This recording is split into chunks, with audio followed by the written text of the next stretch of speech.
Assalamualaikum warahmatullahi wabarakatuh. Apa kabar kalian semua? Semoga selalu dalam keadaan sehat ya. Di masa pandemi seperti ini, jangan lupa untuk mematuhi protokol kesehatan ya. Di video kali ini, kita akan belajar dan membahas teks editorial di kelas 12 SMA. Yuk simak penjelasannya.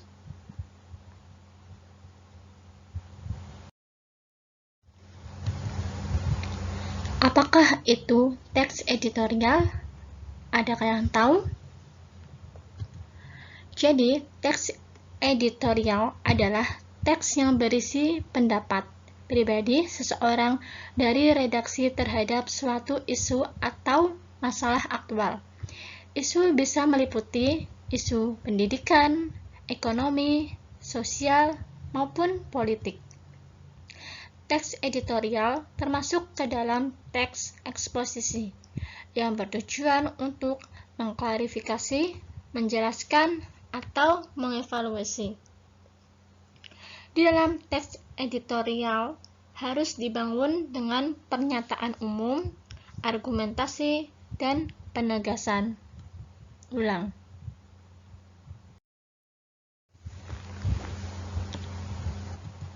Selanjutnya ada ciri-ciri dari teks editorial. Ciri-cirinya adalah yang pertama, berisi fakta atau peristiwa yang aktual dan faktual, ramai diperbincangkan masyarakat. Maksudnya adalah peristiwa yang masih terjadi tersebut selalu hangat atau sedang berkembang dan dibicarakan secara luas oleh masyarakat kini. Kemudian yang kedua, ada berupa sebuah opini atau pendapat yang bersifat argumentatif. Maksudnya adalah di dalam teks editorial sebenarnya bukan sebuah kebenaran, melainkan bagian bentuk perspektif atau pendapat. Kemudian yang ketiga, ada menarik untuk dibaca karena ditulis dengan menggunakan kalimat yang singkat, padat, dan jelas. Maksudnya adalah tidak berbelit-belit di dalam teks editorial tersebut. Kalimat di dalam teks editorial harus dikemas dalam jumlah kata yang terbatas, di mana penulisan tersebut menuliskan tidak terlalu panjang seperti halnya opini. Selanjutnya, yang keempat, bersifat sistematis dan logis. Maksudnya adalah dalam teks editorial memudahkan pembaca memahami apa yang akan dibicarakan, agar tujuan teks editorial tersebut mampu masuk ke dalam persuasif ke pembaca tepat pada sasarannya. Tepat, teks editorial menarik untuk dibaca karena ditulis dengan menggunakan kalimat yang singkat, padat, dan jelas, dan tidak terlalu bertele-tele. Selanjutnya yang kelima adalah dimulai dengan pemaparan fakta umum terlebih dahulu, dan selanjutnya disusul dengan pemaparan pendapat. Kalimat ini menunjukkan bahwa teks editorial dimulai dengan memaparkan fakta dari suatu peristiwa yang terjadi dan diakhiri dengan pendapat serta penegasan ulang di dalam teks editorial tersebut. Selanjutnya adalah struktur dari teks editorial. Yang pertama adalah pernyataan pendapat atau tesis. Pernyataan pendapat atau tesis adalah berupa pendapat dan gambaran umum mengenai isu yang dikomentari.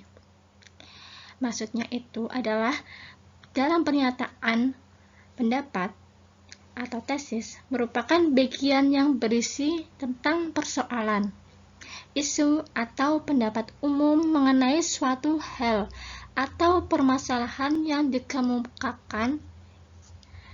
Istilah ini mengacu pada suatu bentuk pernyataan atau teori yang nantinya akan diperkuat oleh argumen.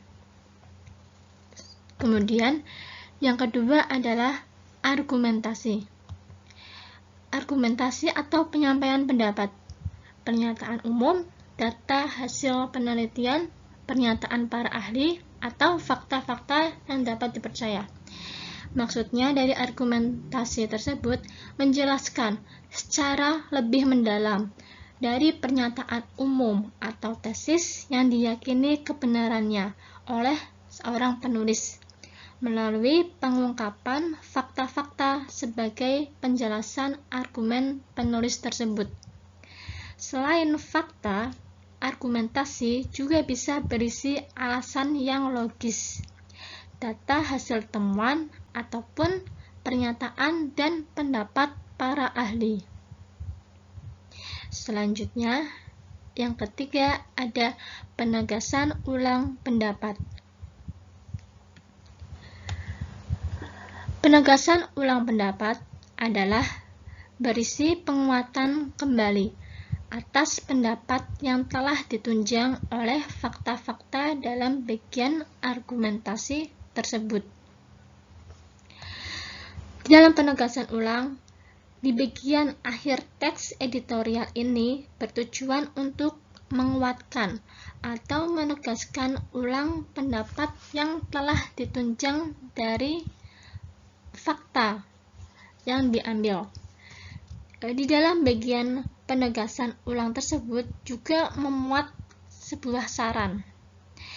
Ada saran, kemudian kritik, bahkan sebuah rekomendasi atas permasalahan yang telah dikemukakan pada bagian tesis tersebut.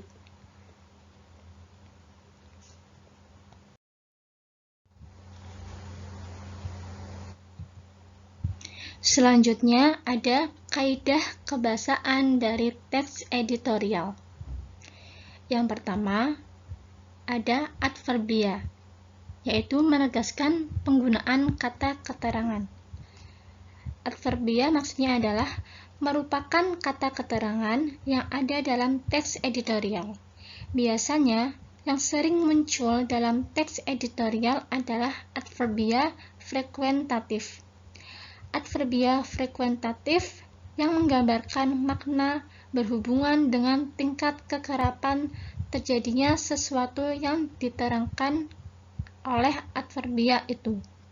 Contohnya, seperti kata-kata selalu, biasanya, sering, kadang-kadang, jarang, sebagian besar waktu. Selanjutnya adalah konjungsi atau kata penghubung pada teks. Konjungsi tersebut merupakan kata penghubung. Biasanya banyak ditemukan konjungsi antar kalimat di dalam teks editorial. Seperti contohnya bahkan, malahan, dan sesungguhnya. Selanjutnya, yang ketiga ada verba ataupun kata kerja. Verba di dalam teks editorial ada 3, yaitu verba material, verba relasional, dan verba mental. Kita bahas satu persatu. Verba material adalah verba dari kata kerja yang menunjukkan perbuatan fisik atau peristiwa. Contohnya seperti membaca, menulis, dan memukul, ataupun memasak ya. Selanjutnya, verba relasional. Apa itu verba relasional? Verba relasional adalah verba atau kata kerja relasional merupakan kata kerja yang berfungsi sebagai penghubung subjek dan pelengkap. Di dalam kata kerja ini, pelengkap harus ada karena jika hilang dapat membuat kalimat menjadi rancu ataupun tidak jelas pengertian dari atau makna dari sebuah kalimatnya. Selanjutnya ada verba mental. Verba mental merupakan kata kerja yang menerapkan persepsi. Apa itu persepsi? Persepsi seperti dari panca indera ya, melihat ataupun merasa, mendengar. Kemudian ada afeksi. Afeksi itu masuk dalam perasaan ataupun emosi dari seseorang. Contohnya, suka ataupun khawatir. Kemudian di dalam verba mental ada kognisi juga. Apa itu kognisi? Kognisi adalah proses atau pengenalan berpikir dan mengerti.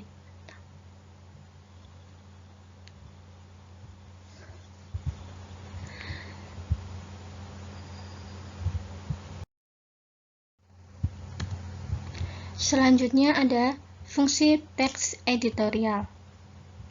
Fungsi teks editorial ada 3. Yang pertama yaitu fungsi teks editorial ialah untuk menjelaskan berita-berita dan dampaknya pada masyarakat. Berita-berita yang ada yaitu berita yang fakta. Kemudian yang kedua ada memberi latar belakang yang berkaitan dengan kenyataan sosial dan faktor yang memengaruhi dengan lebih menyeluruh. Kemudian yang ketiga ada terkadang ada analisis kondisi yang berperan untuk masyarakat agar mempersiapkan akan kemungkinan yang akan terjadi.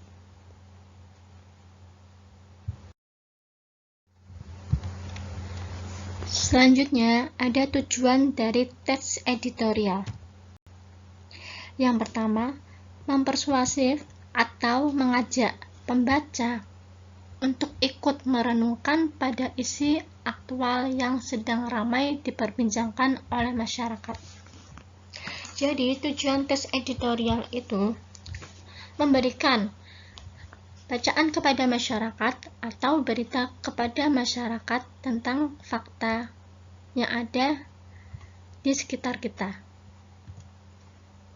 Yang kedua, penulisan editorial sebagai upaya memperjuangkan argumen agar isu tersebut mendapatkan perhatian dan memberikan gambaran singkat atau pemahaman singkat namun mendalam bagi pembaca yang masih tidak memahami isu aktual yang dihadapi di dalam masyarakat.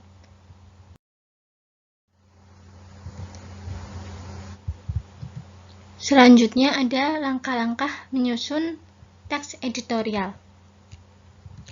Yang pertama, memilih topik terkini dan terhangat yang menarik pembaca.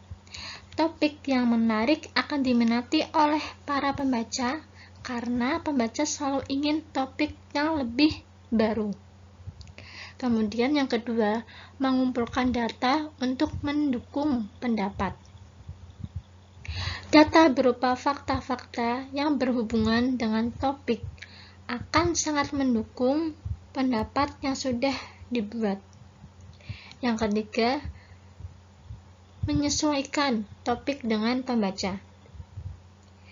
Dalam tersebut, penulis teks editorial harus memperhatikan bahasa, fakta-fakta, dan pendapat yang dikemukakan apakah sudah tepat ataupun belum bagi pembaca. Yang keempat, yaitu menyunting teks editorial. Apa itu menyunting? Menyunting adalah memeriksa kembali teks yang sudah dibuat agar kaidah kebahasaan, tanda baca, dan kalimatnya sudah padu dan siap untuk dibaca oleh para pembaca.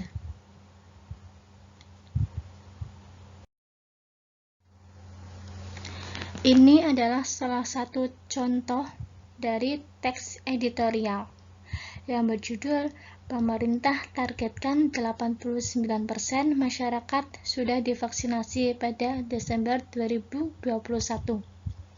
Di situ terdapat pernyataan pendapat atau tesis, kemudian yang kedua argumentasi, dan yang ketiga ada penegasan ulang dari teks editorial dari judul tersebut.